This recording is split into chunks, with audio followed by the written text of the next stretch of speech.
Hello friends, I welcome you in lecture number 4 on beta and gamma functions.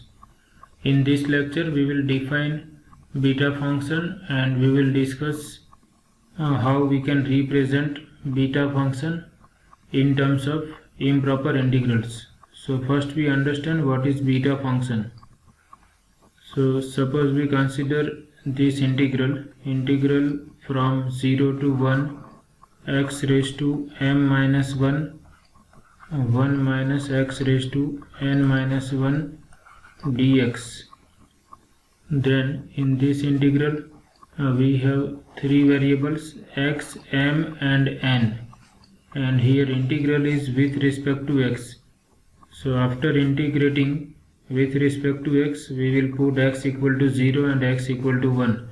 So whatever we will have, that will be a function of m and n.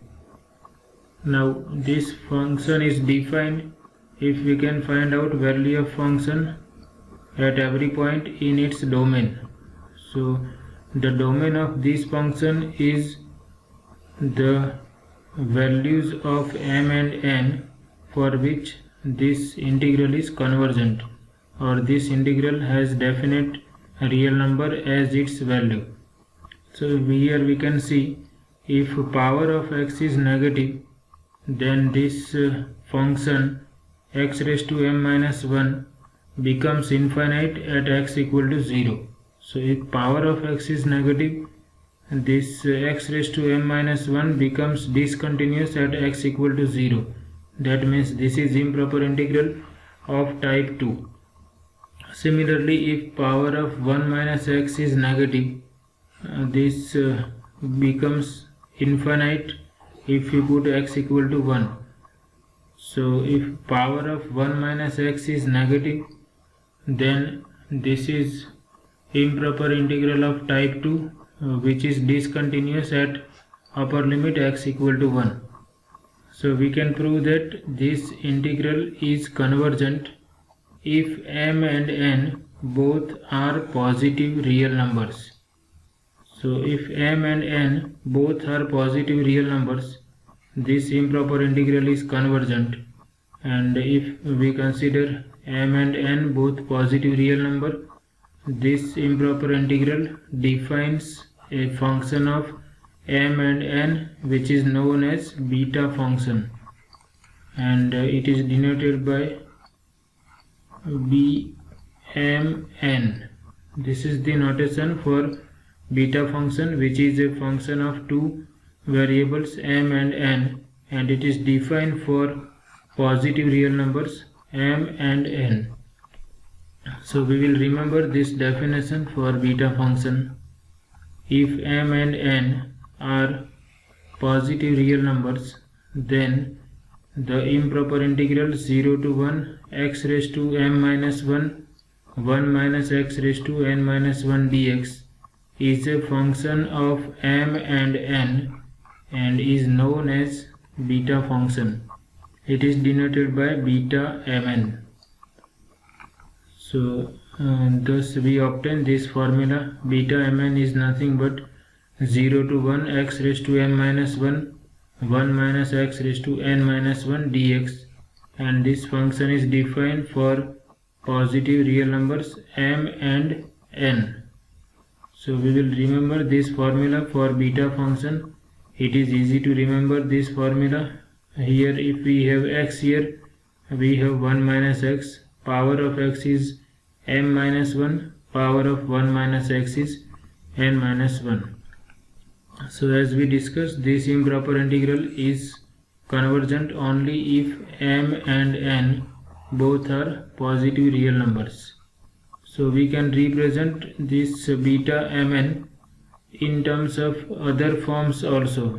So we discussed some other forms of this beta function, or we can consider them as properties of beta function also. So we can represent beta mn as beta nm also. If we interchange the order of m and n, then there is no change.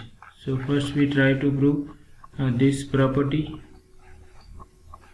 that beta mn and beta nm are always same. So order is not important. So first we start by the definition. By definition, beta mn is given by 0 to 1 x raised to m minus 1 minus x raised to n minus 1 dx. And if we are interested in beta nm, we will have 0 to 1. If we have m first, here power of x is m minus 1. So here we have n first, so power of x is n minus 1, and here power of 1 minus x is m minus 1 dx. And this x is dummy variable, so instead of x we can write some another variable also. Suppose we write y, then we have y here. So we want to prove that these two are same. So from this we can have the idea that we want to show that this improper integral and this improper integral are equal. So here we have power of x as m minus 1, and here we have power of 1 minus y as m minus 1. So from this we can have the idea that we will consider this substitution. Either we can take x equal to 1 minus y. If we compare, then here power of 1 minus y is x. So we take either we take x equal to 1 minus y or 1 minus x equal to y. So suppose we take x equal to 1 minus y, then if we differentiate with respect to y, dx by dy is nothing but 0 minus y, that is minus 1, and therefore dx is nothing but negative of dy. And here limits of x are from 0 to 1. So if we take x equal to 0, from this we have 1 minus y equal to 0, which gives y equal to 1. And when we take x equal to 1, here we put x equal to 1. So from this, if we put x equal to 1, we have 1 minus y equal to 1, which gives us y equal to 0. So when x is 0, y is 1. When x is 1, y is 0. So therefore our function beta mn, so here we replace, in this we replace x by 1 minus y, and the limit of y is from 1 to 0. X is replaced by 1 minus y. So we have 1 minus y raised to m minus 1. And from this we obtain that y is nothing but 1 minus x, or we can write 1 minus x equal to y. So this is y raised to n minus 1, and dx is replaced by minus dy. So here we write minus 1 into dy. Now here we have negative sign, so if we want to omit negative sign, we can interchange limits of integration. So using this negative sign we obtain 0 to 1. Here first we write y raised to n minus 1, 1 minus y raised to m minus 1 dy, and we can see it is nothing but beta nm. So it is by definition. So this is nothing but beta, value of beta function at n comma m. So therefore we are able to prove that beta mn is nothing but beta nm, or both are equal. So order is not important, either we write beta mn or beta nm, we have the same value. So now we consider another form of beta function. Here we are asked to prove that beta mn is given by 2 times 0 to pi by 2 sin raised to 2m minus 1 theta cos raised to 2n minus 1 theta. Here we have n, and here m and n both are positive. So we start by definition of beta function, and we show that beta mn can be represented in terms of sine and cosine also. So by definition, beta mn is 0 to 1 x raised to m minus 1 1 minus x raised to n minus 1 dx. Now we want to convert this improper integral in terms of this right hand side. We want to convert, or we want to prove that this is equal to 2 times 0 to pi by 2 sin raised to 2m minus 1 theta cos raised to 2n minus 1 theta d theta. Now in this integral we have 1 minus x. So we know that whenever we have this type of term in the integration, we consider this type of substitution: x equal to a sin square theta or x equal to a cos square theta. So if we compare 1 minus x with a minus x, we have a equal to 1. So either we can change the variables by this formula, x equal to sin square theta or x equal to cos square theta. So here we consider x equal to sin square theta. If we wish, we can consider x equal to cos square theta also. So we change the variable from x to theta by the substitution x equal to sin square theta. Now here x is a function of theta, so we can differentiate x with respect to theta. Derivative of sin square is 2 sin theta into derivative of sin theta, which is cos theta. So therefore dx is nothing but 2 times sin theta into cos theta d theta. Now lower limit of x is 0, so we can find out limits of theta corresponding to limits of x. So when x is 0, from this we have sin square theta is 0, and this implies theta is 0. When x is 1, sin square theta is 1, this implies theta is pi by 2. And x is sin square theta, so now we convert this in terms of theta. So when x is 0, theta is 0. When x is 1, theta is pi by 2. So therefore beta mn for x equal to 0, it is 0. For x equal to 1, it is pi by 2. So we are substituting all these values here. So now x is sin square theta, so we have sin raised to 2 into m minus 1, or we can write one more step, x raised to m minus 1, that is sin square theta raised to m minus 1 into 1 minus x raised to n minus 1.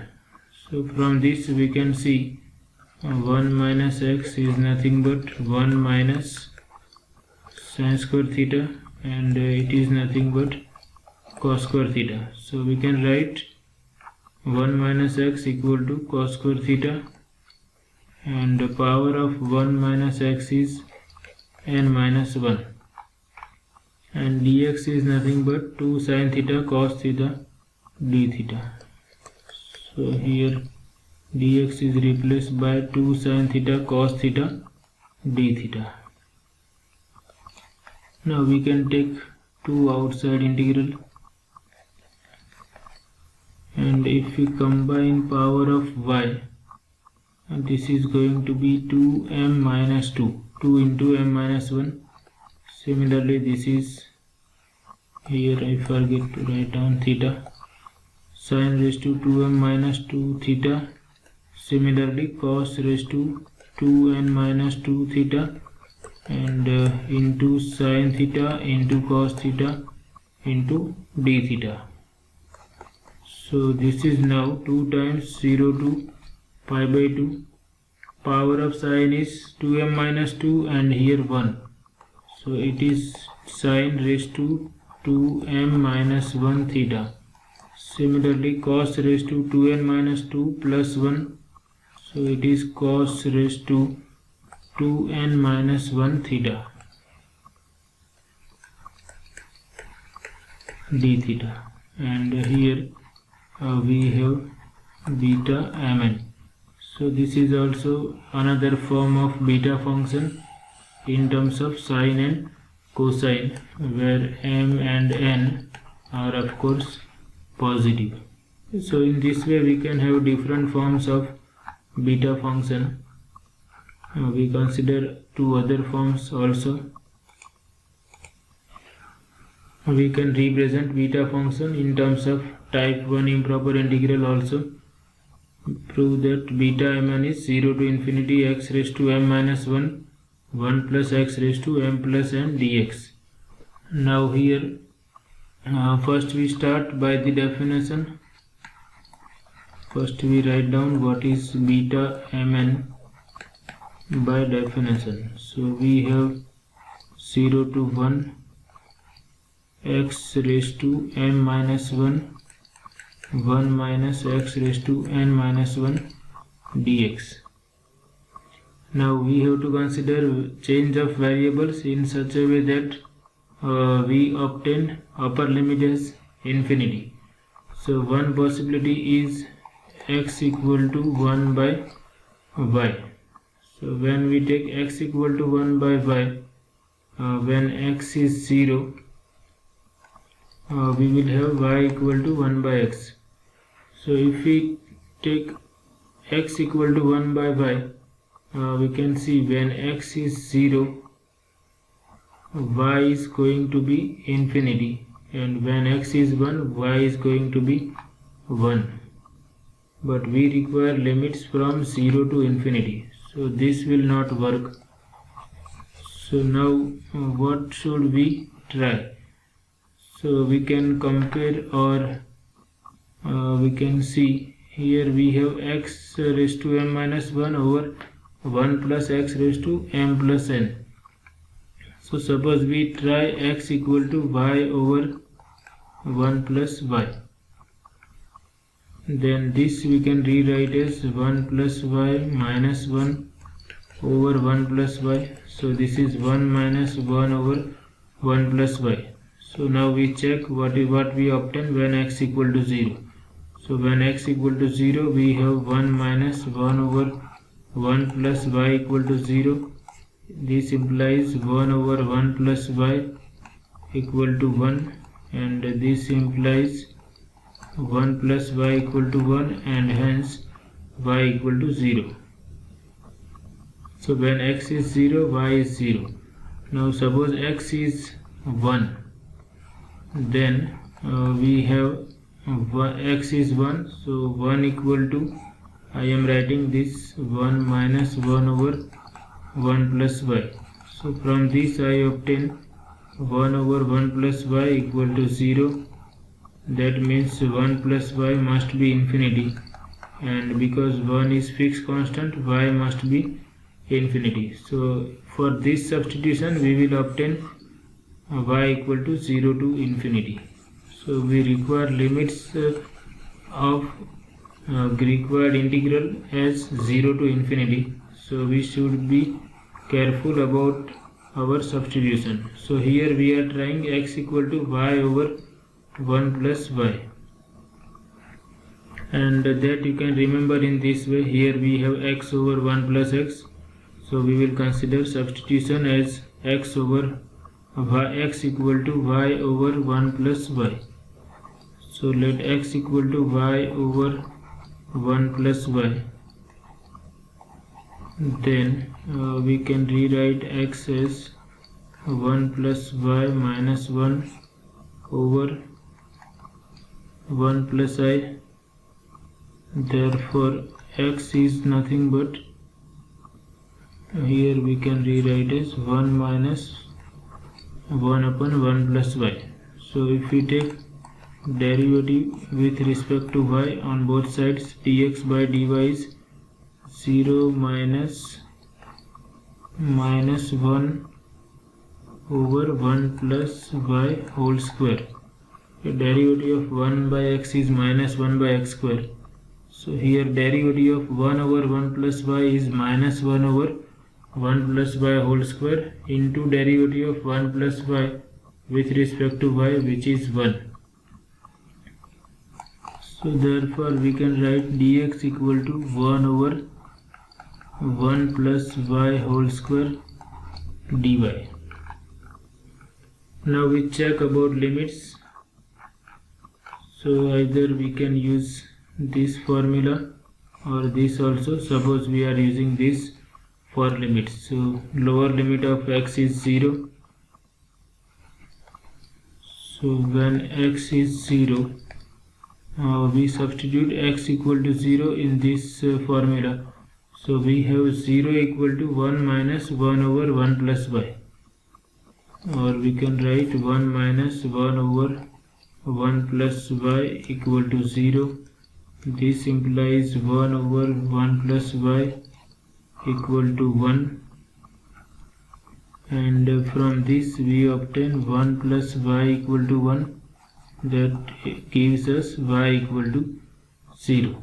So when x is 0, y is 0. Similarly, when x is tending to infinity, here we are converting this integral in terms of this integral from 0 to infinity. So here lower limit of x is 0 and upper limit of x is 1. So I don't have to write x equal to infinity. Now we check what we obtain when x equal to 1. So in this formula we put x equal to 1. So we have 1 minus 1 over 1 plus y equal to 1.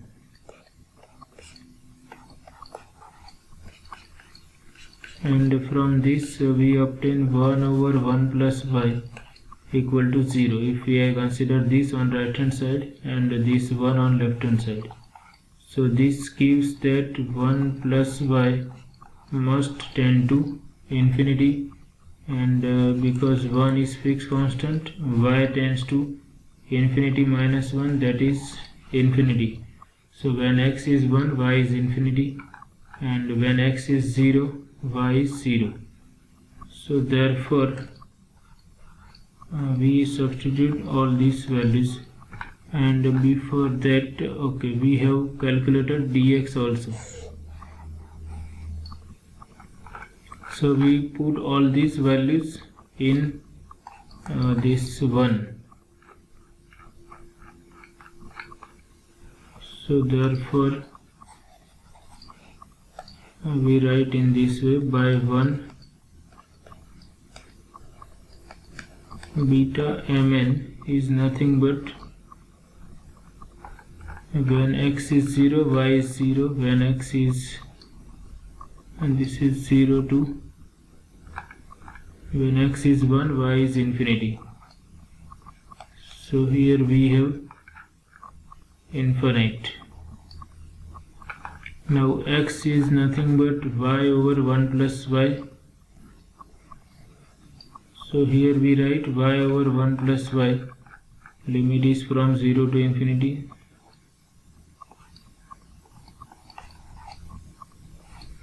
X raised to m minus 1 into 1 minus x raised to n minus 1. So you can see from this I obtain that 1 minus x is nothing but 1 over 1 plus y. So it is 1 over 1 plus y raised to n minus 1 and dx. So dx we have calculated, it is 1 over 1 plus y square dy.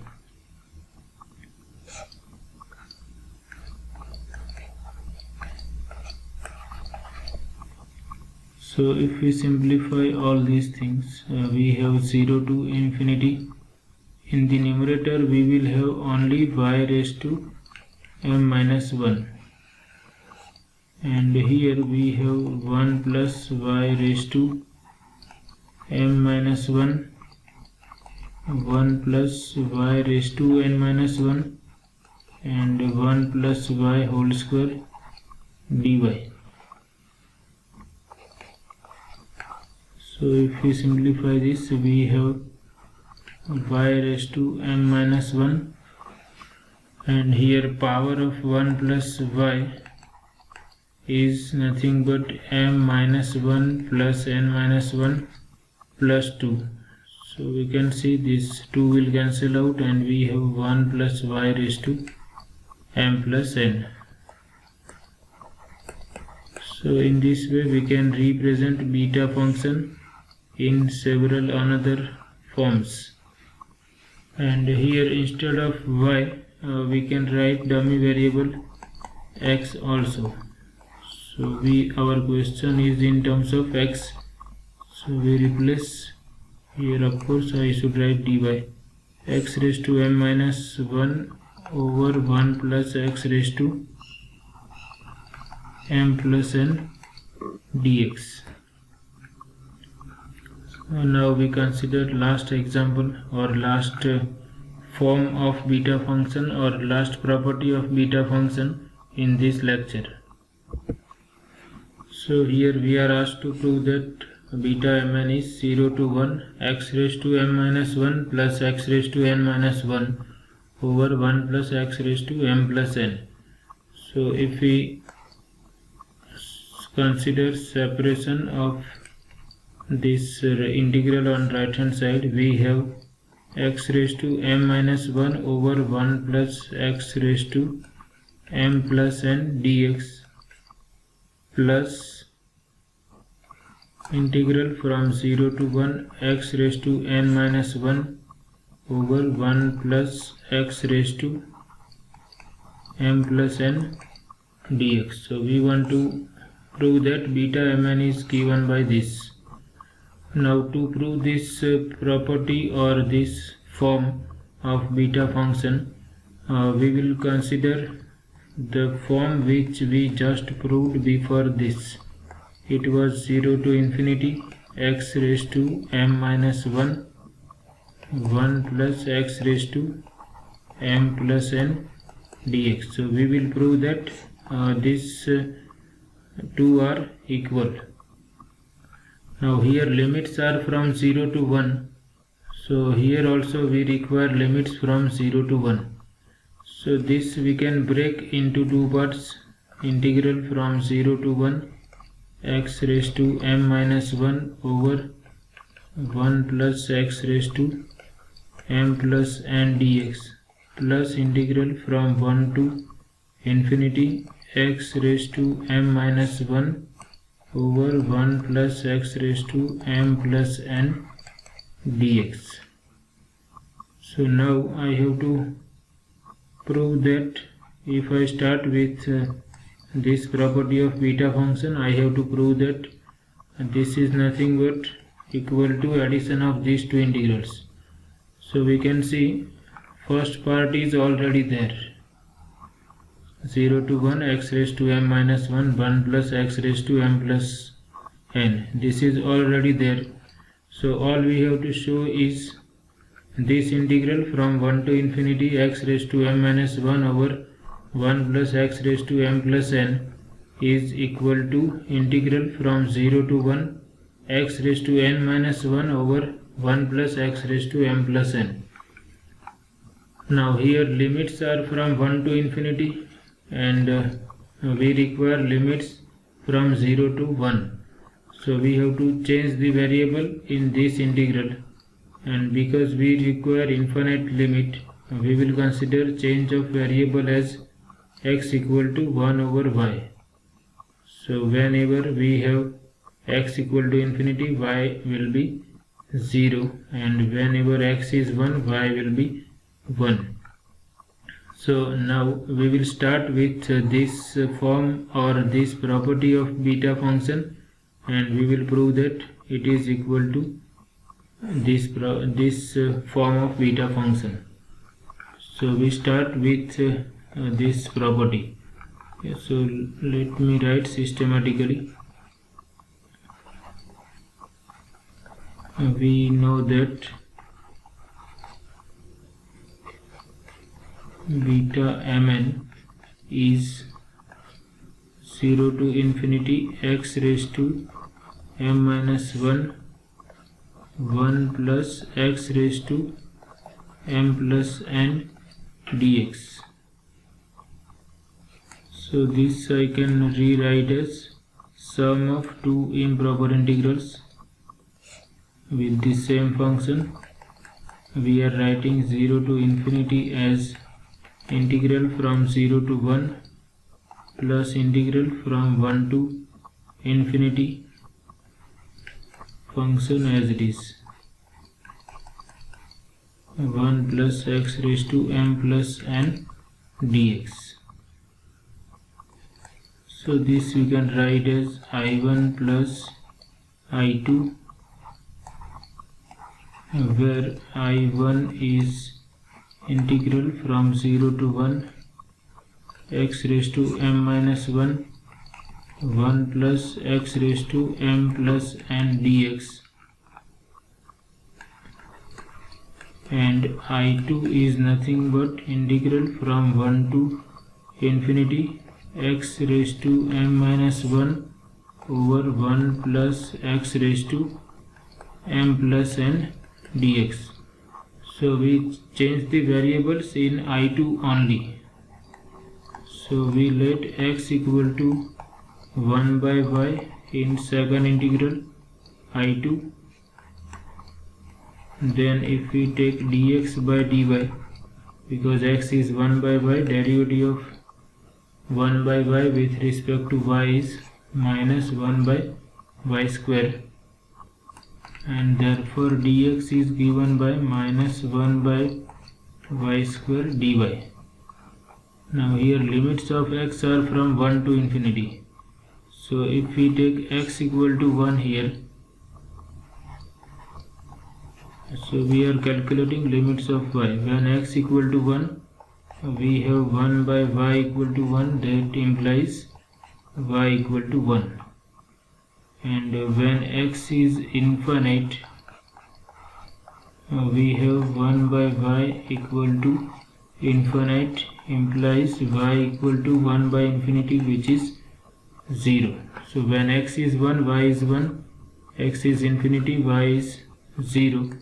Therefore our integral I2 becomes, for x equal to 1, here x equal to 1 is lower limit, so for x equal to 1, lower limit of y is 1, and for x equal to infinity, y is 0.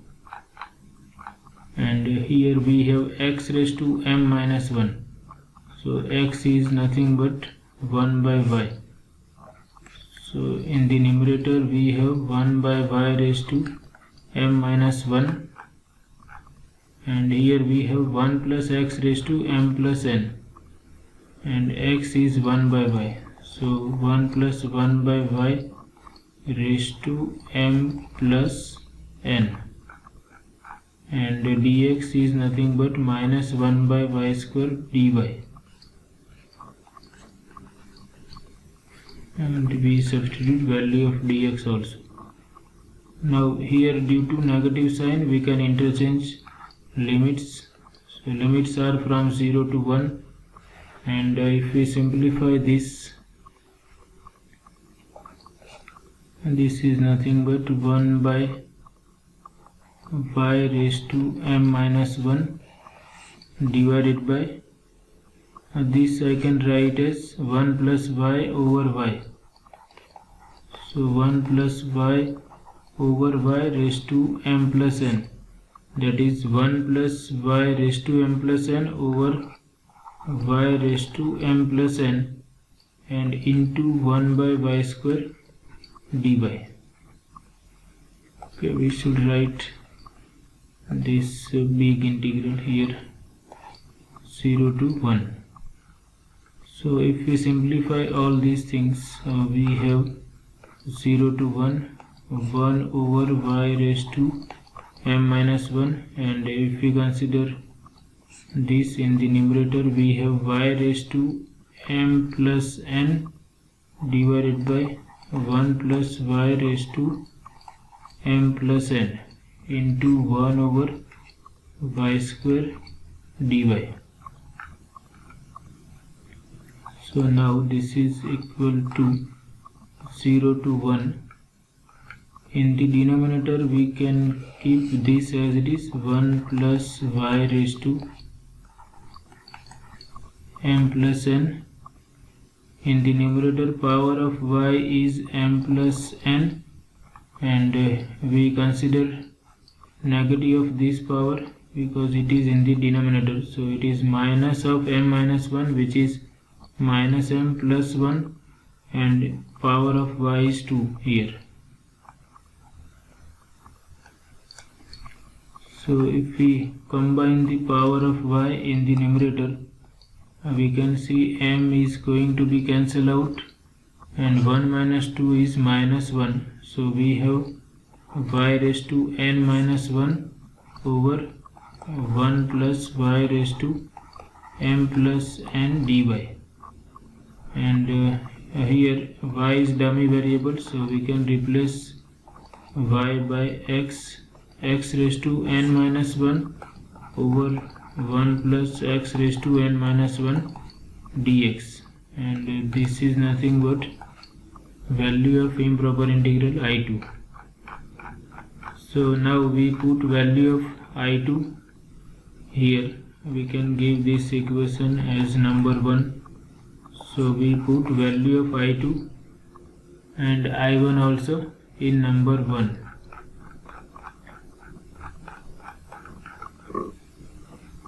So putting